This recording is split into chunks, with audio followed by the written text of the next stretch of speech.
n'ai jamais donné à Ursula von der Leyen le pouvoir de conclure un accord en mon nom. Pourtant, un accord a été signé prévoyant un investissement de 600 milliards d'euros aux États-Unis. L'Europe, qui manque de fonds, devrait au contraire chercher à attirer l'argent ici, pas à l'envoyer là-bas. Et je doute que les autres premiers ministres aient donné leur accord non plus. La présidente de la Commission a donc pris des engagements envers les États-Unis qui ne relèvent pas de ses compétences. Les droits de douane relèvent de sa compétence.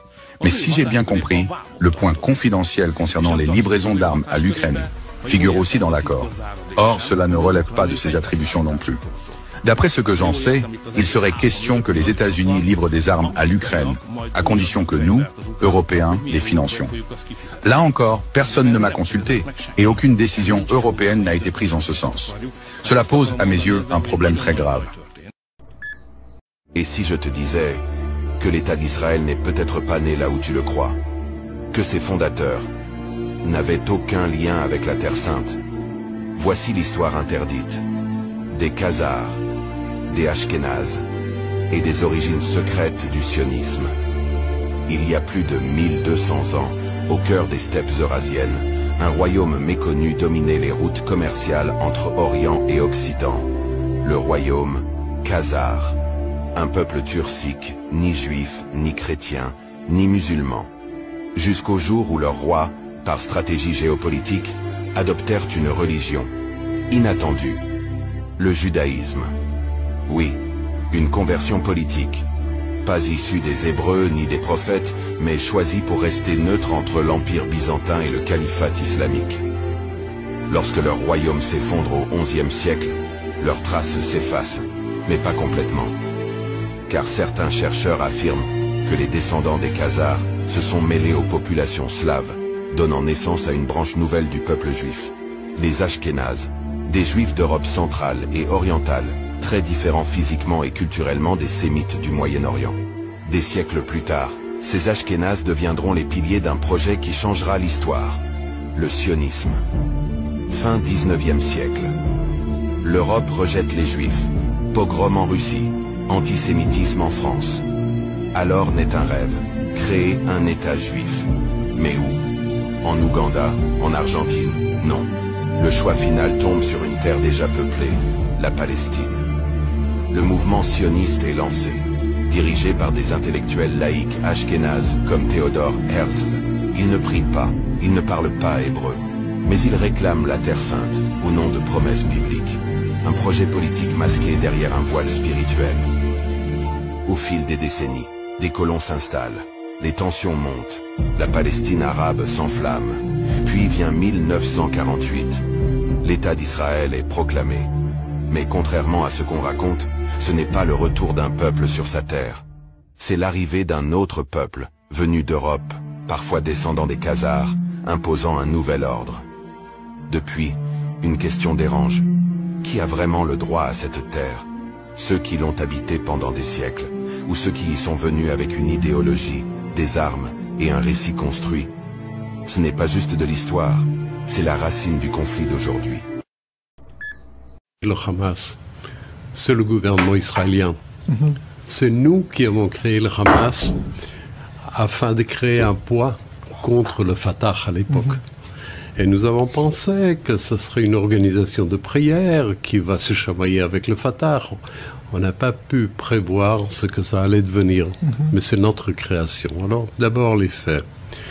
Ensuite, conquérir Gaza, détruire le Hamas, à quel prix?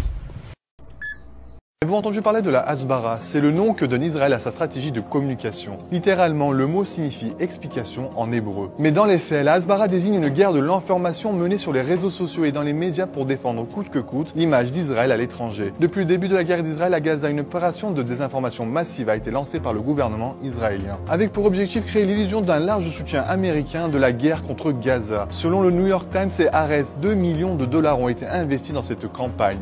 Comment?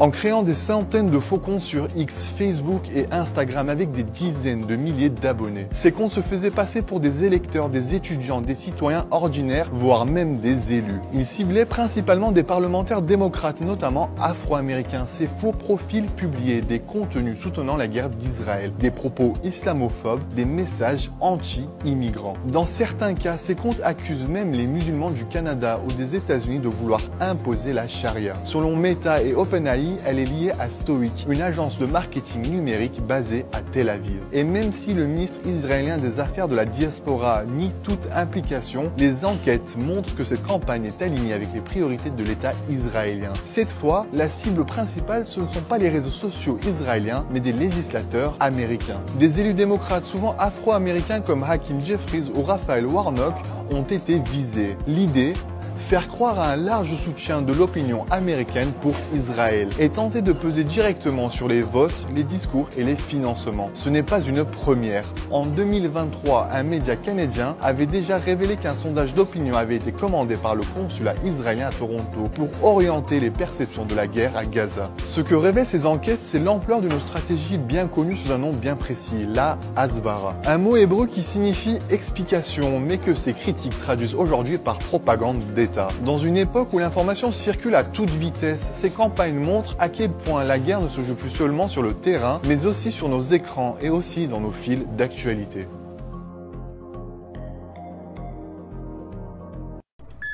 À l'origine, est-ce que vous avez entendu parler de la Nouvelle Europe? La Nouvelle Europe, c'était les multinationales allemandes et américaines qui, à l'origine, avaient même financé Adolf Hitler pour jeter les bases d'une Nouvelle Europe. Et même, c'est pas du complotisme, c'est des informations historiques. Non mais enfin, et même, vous pouvez pas dire ça quand même. Allez vérifier. Alors évidemment, si vous allez sur Wikipédia... L'Union européenne a été créée par des pères fondateurs justement pour enfin installer une paix durable en Europe. Non, c'est ce qu'on dit, c'est pas du tout pour ça.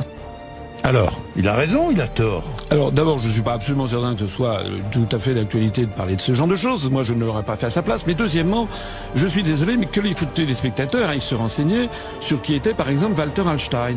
Walter Hallstein, qui était le premier président de la Commission européenne, qui a rédigé d'ailleurs largement le traité de Rome, eh bien, c'était, dans les années 30, l'un des juristes envoyés par Adolf Hitler en 1938 à Rome, après le voyage d'Hitler à Rome avec Mussolini, quand ils ont défini en effet le projet de Nouvelle Europe.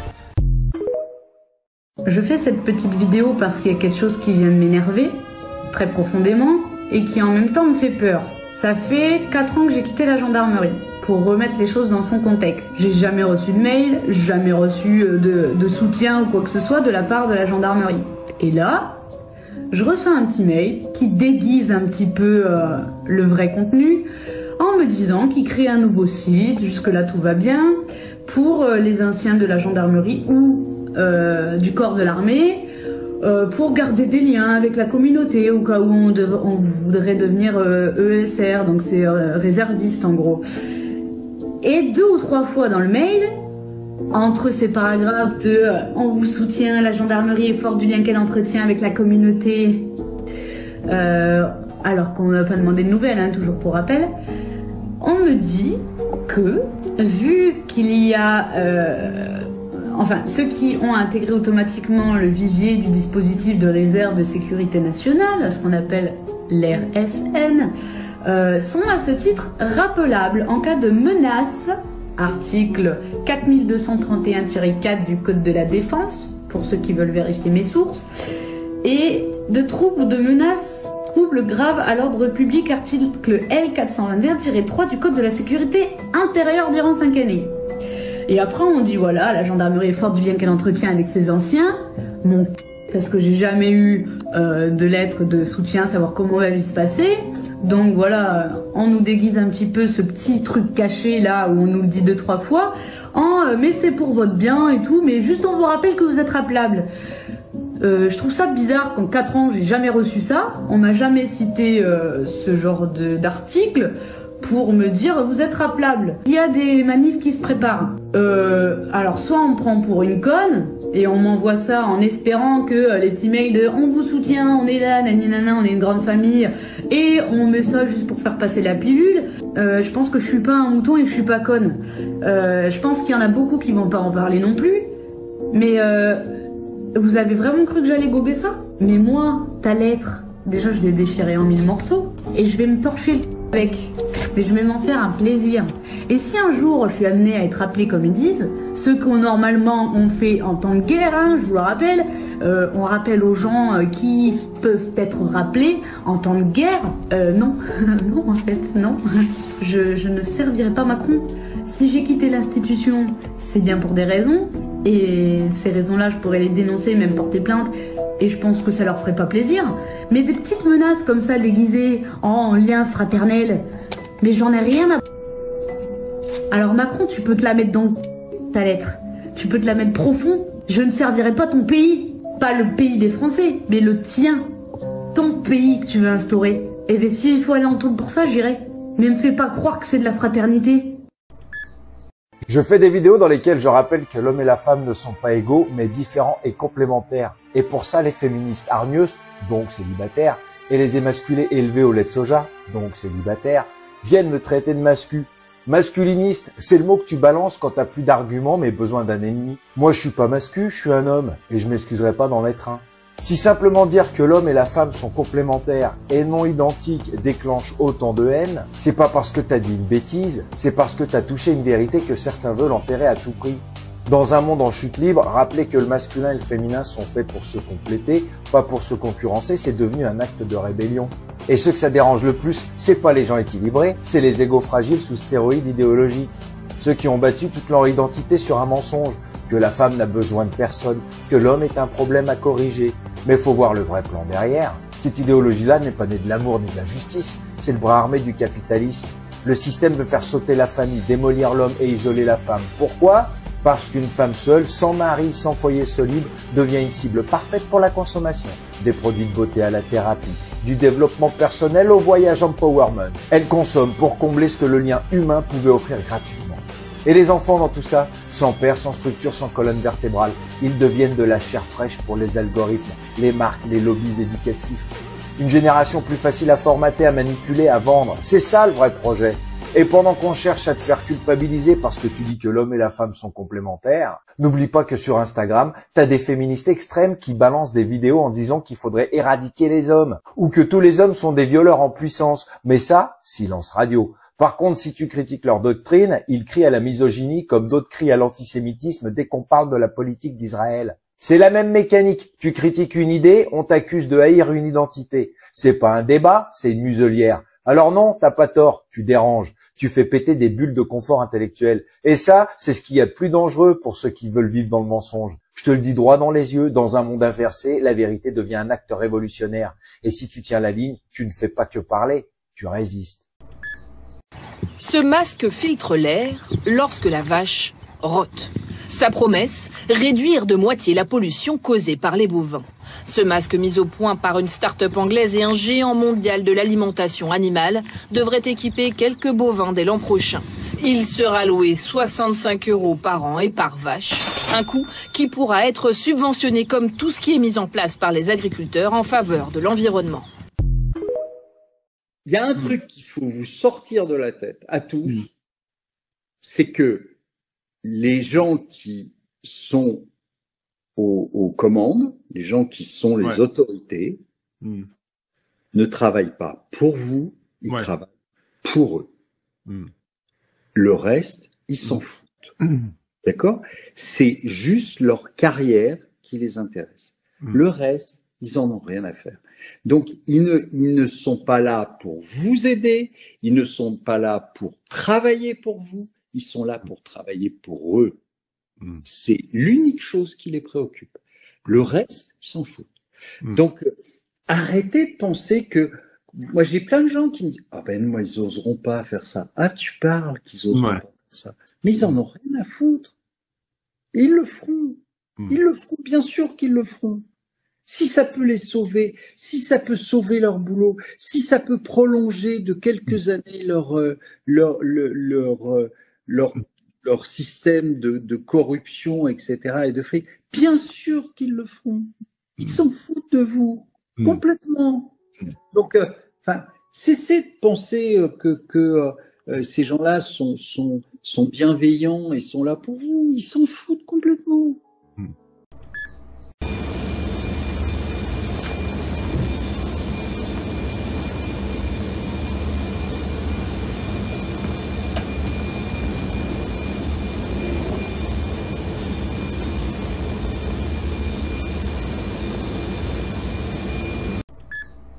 L'arrivée d'Emmanuel Macron à Rothschild a été un enjeu décisif pour lui, au sens où il a été pris, si je comprends bien, sous la coupe de David de Rothschild, l'ancien PDG de cette grande banque, et qui en 1981 a perdu sa banque à cause de la nationalisation de Rothschild. Donc David de Rothschild est un homme tout à fait honorable, mais qui a aussi une revanche à prendre sur les nationalisations de 81, et qui lui a un grand projet, on pourrait dire eschatologique, qui vise la fin des temps, qui est la privatisation absolue du monde et la médiocrisation, si je puis dire, de l'État, de manière qu'un traumatisme comme les nationalisations de 81 ne soit plus possible. Attends, c'est une extrapolation, c'est écrit, c'est quelque chose. C'est ton point de vue, c'est quoi? C'est mon point de vue sur l'information qui circule à Paris. Et donc Emmanuel Macron, d'une certaine manière, est le porte-flingue, si je puis dire, de David de Rothschild. Donc il est un petit peu comme les enfants soldats au Congo, c'est-à-dire les enfants qui sont capables de tout. On peut pas faire ce parallèle. Non, écoute, les enfants soldats au Congo sont les enfants à qui la première chose qu'on leur demande, c'est d'aller tuer leurs parents pour être sûr qu'ils ont brûlé tous leurs vaisseaux et qu'ils sont prêts à tout. Et donc, d'une certaine manière, je crois que la personne Emmanuel Macron, sur laquelle on est très focalisé, n'est pas très intéressante. C'est un garçon qui exécute un programme qui lui est dicté par d'autres, notamment David de Rothschild, et ce programme, c'est la privatisation du monde et la destruction de l'État social. C'est ce que j'observe. Regardez ce qui se passe avec EDF. Voilà, on va me dire, mais on vient de nationaliser EDF. Mais la vérité, c'est, vous avez vu la descente de Philippe Brun, le député PS, à Bercy, qui récupère des documents tout à fait inquiétants, dit-il, sur ce que le gouvernement prépare sur EDF. Quelle est la visée, quel besoin l'État avait-il de nationaliser EDF à 100% alors qu'il en détenait déjà 84%?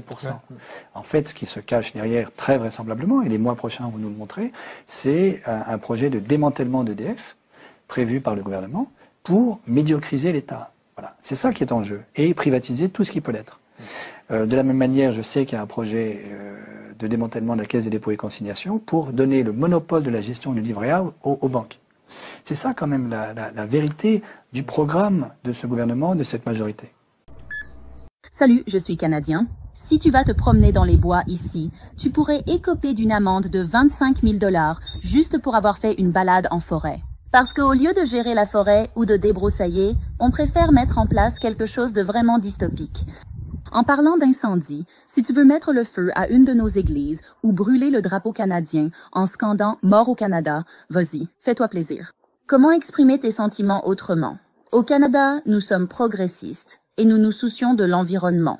D'ici 2030, tu ne pourras plus conduire de voiture à essence. C'est l'un des pays les plus froids et les véhicules électriques ne fonctionnent pas par temps froid. Mais bon, tu pourras toujours ne pas aller bien loin. Au Canada, tu pourrais aller en prison pendant 7 ou 8 ans si tu es accusé de méfaits pour avoir protesté contre le gouvernement. Mais, tu sais, si tu veux tuer des gens, faire des choses horribles à des enfants, ça c'est pas grave. Tu auras une peine bien moins lourde. Maintenant, au Canada, si tu es un avocat qui ose défier le gouvernement fédéral ou qui a envie d'acheter du Bitcoin, on va s'assurer que tu sois privé de banque. N'ose surtout pas parler de Jésus. Si tu oses organiser une soirée de louanges, on va s'assurer que tu sois annulé. Mais si tu veux parler de la charia, vas-y, aucun problème. Maintenant, au Canada, on veut s'assurer que vous utilisiez la vaccination comme seule méthode de santé. Donc, on va s'assurer que si un remède est en cours de développement, on élimine tous ces oiseaux qui pourraient en fait développer quelque chose qui pourrait vous aider. Et enfin, peu importe les erreurs que nous faisons, on va les mettre sur le dos de Trump. Can you believe this? China is literally bulldozing the desert on purpose. Hundreds of bulldozers and graders rolling into the sand at the same time. But why flatten it? Because the taller the sand dunes, the faster the wind can pick them up. When wind speed gets high, sand flies everywhere. So China's first step to stop desert expansion? Flatten the dunes to slow the wind. Step 2? Go all in on planting drought-proof trees.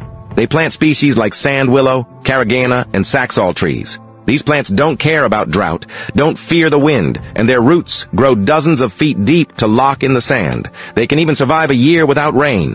Especially sand willow. When planted in massive patches near wind corridors, it can block sandstorms, hold the ground, and literally stop the desert from moving. Using this bulldozer plus tree combo, China has been reclaiming about 930 square miles of desert every single year. That's like wiping out half of Los Angeles. Gone. And here's the wild part.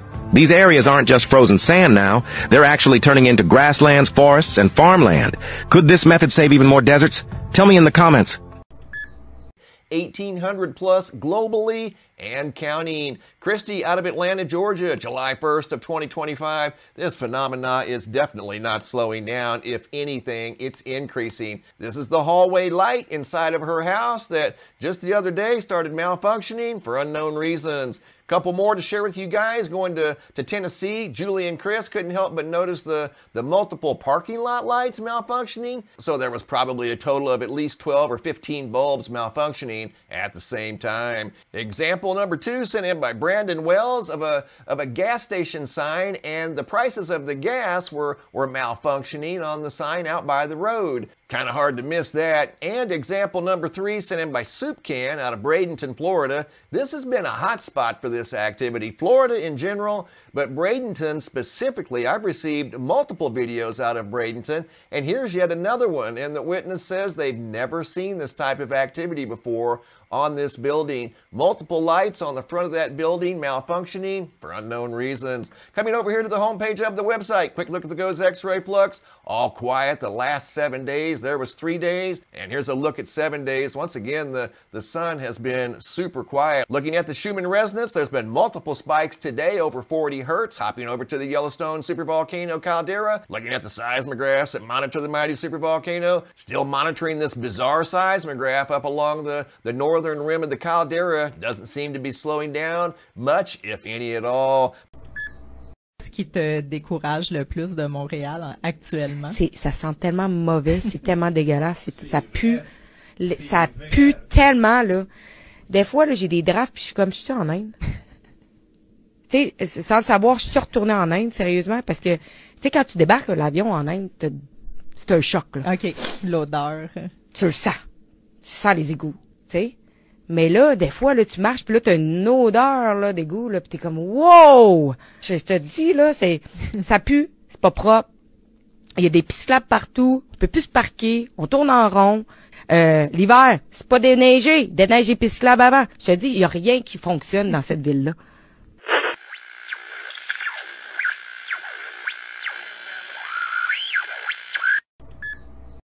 Vous avez évoqué les programmes de sexualisation des enfants. On peut appeler ces programmes de donner une mort heureuse, d'avortement possible jusqu'au terme de la grossesse. On sent qu'il y a une espèce d'orgie destructrice, sanguinaire, de déstructuration de tout ce qui fait sens et de tout ce qui est sacré. Et vraiment avec quelque chose d'orgiaque. C'est-à-dire qu'il y a une espèce de vertige, de pulsions débridées qui vont dans le sens du sadisme, du cynisme. Les élites aujourd'hui se goinfrent. Quand vous voyez Larcher se précipiter sur le meilleur restaurant de France qu'il a instauré au Sénat en commandant un siège à 40 000 € pour pouvoir poser ses énormes fesses tout en expliquant aux Français qu'ils doivent se serrer la ceinture, il y a quelque chose d'une obscénité totale. Et la France aujourd'hui, mais l'Occident se vautre dans l'obscénité. Avec des sacrifices. Alors, on sacrifie les Palestiniens. Le nombre d'avortements et à nouveau, je ne suis pas contre l'avortement. Je ne juge pas une femme qui, en son âme et conscience, estime c'est préférable pour elle de se faire avorter. Mais on n'en est plus là aujourd'hui. On est dans la célébration de l'avortement. C'est ça. C'est une célébration. La constitutionnalisation, c'est une célébration, bien sûr. Puis vous avez des féministes qui se vantent. J'ai eu 8 avortements. J'aurais voulu en avoir plus. Vous savez que sur la campagne de Kamala Harris, il y avait des bus dans les meetings qu'elle tenait qui étaient là pour permettre aux femmes de se faire avorter sur place. Donc, on est dans quelque chose de sacrificiel. Et au fond, l'Occident aujourd'hui est dans ce nihilisme extrême, mais qui n'est pas un nihilisme par défaut. C'est pas qu'on ne croit plus en rien et qu'on s'en fout. C'est que il y a cette jouissance de la destruction de notre humanité et de la profanation de la dignité. Voilà. On profane la dignité. Et par exemple, la maltraitance qu'ont subi les enfants pendant la crise sanitaire, on est quelques-uns avec Marie-Estelle Dupont et d'autres à avoir été très vocaux à ce sujet, c'était abominable.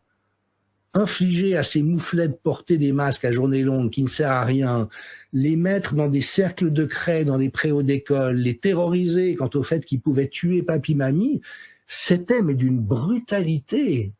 Vous voyez, c'est abominable, c'est au-delà de tout. Et donc, l'Occident en est là aujourd'hui. Et c'est amusant de voir d'ailleurs, alors, je suis pas anti-avortement et anti-diversité de genre, mais je suis pas pro-Poutine non plus. Toutefois, il faut reconnaître aux pays de l'Est qui s'étaient vus arracher leur tradition religieuse pendant les décennies du communisme, et avec des purges abominables, des destructions d'églises, des déportations de moines et de prêtres, des massacres, des trucs, eux ont retrouvé cet ancrage orthodoxe, mais d'une manière qu'on ne comprend pas en Occident. Et beaucoup d'observateurs et d'analystes, dont j'imagine que vous les appréciez comme moi, comme Xavier Moreau ou d'autres qui connaissent bien la Russie, disent que les Occidentaux ne peuvent pas comprendre que dans la vision orthodoxe du monde, un ennemi reste un être humain. Parce que dans l'Occident, l'ennemi, c'est celui qu'il faut démolir, qu'il faut détruire. Vous savez, j'aime bien rappeler cette anecdote historique de Louis XV qui, après la bataille de Fontenoy, a emmené son fils, le dauphin, donc le père des futurs Louis XVI, Louis XVIII et Charles X, sur le champ de bataille où il y avait des blessés et des morts, et lui a dit « Mon fils, voyez combien le sang humain est précieux, y compris celui de nos ennemis, il faut le faire couler le moins possible. » Voyez, parce que dans une perspective chrétienne, le soldat d'en face, ça reste votre frère par rapport au divin. Et ça, les pays de l'Est l'ont, les pays orthodoxes. Ils l'ont retrouvé.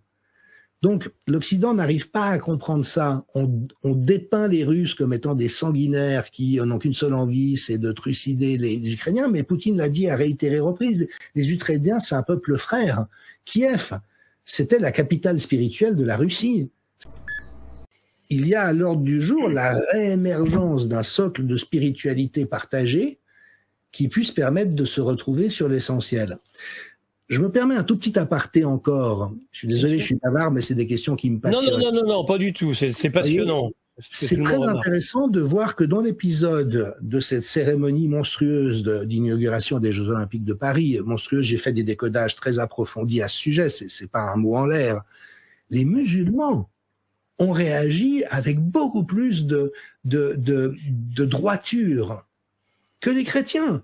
Ben oui. En disant, on peut pas profaner l'image de Jésus et de Marie comme ça. Ben oui. Vous voyez ? Et puis pas dans la violence ou la menace ou le fanatisme, mais juste ce repère de bon sens. Et d'ailleurs, un ami qui vit à Marseille m'a dit que pendant la crise sanitaire, les musulmans étaient ceux qui défendaient le plus les enfants contre le port du masque et le reste. Vous voyez, parce qu'un enfant dans les cultures musulmanes, c'est sacré.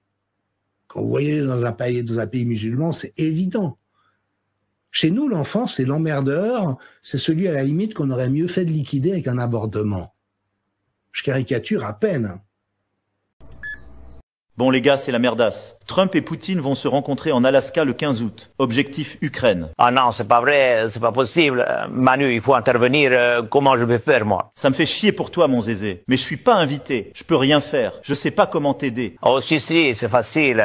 Toi, donner argent. Moi, je prends tout. Dollars, euros, tout devez accepter ici. Donc là, en fait, les deux zigotos, ils vont aller en Alaska pour découper un pays au coin de la table pendant que les pingouins regardent. Bah voilà, l'Ukraine va finir par devoir céder du terrain. C'était sûr, en fait. Bah non, puis surtout, ça coûtera moins cher que de continuer à remplir les poches de Zelensky. Parce qu'à un moment, faut savoir dire stop aussi. Écoute, Sarah, je dois avouer que tu as deux très jolis arguments, mais c'est pas pour ça qu'il faut être désagréable avec moi. Ouais, ferme-la, Sarah. C'est facile de dire ça depuis Paris. Mais là-bas, des vies et des frontières sont en jeu, ma grande. Ce qui est en jeu, c'est que Trump va vendre la paix comme un contrat immobilier. Et alors, l'immobilier, c'est du concret, pas comme tes slogans. Vous avez oublié que Poutine ne négocie jamais rien sans contrepartie? D'où le terme négocier, en fait. Moi, j'adore les négociations, surtout quand je gagne à la fin. Futur prix Nobel de la paix, mec. Et moi, j'aime les territoires, surtout quand ils passent dans mon propre camp. Pendant que ces deux-là font une partie de risque en Alaska, nous, on se prend la pire canicule de l'été, faut pas oublier. Ah ouais, on va fondre. Météo France annonce 40 degrés Celsius dans le sud-ouest. Vigilance rouge et chaleur qui monte vers le nord. Tiens, au pire, tu pourras penser à faire Miss Météo vu que tu sers à rien en politique. Oh, mais ta gueule, sac à puce. C'est le meilleur contre son camp que tu pouvais faire. c'est notre projet!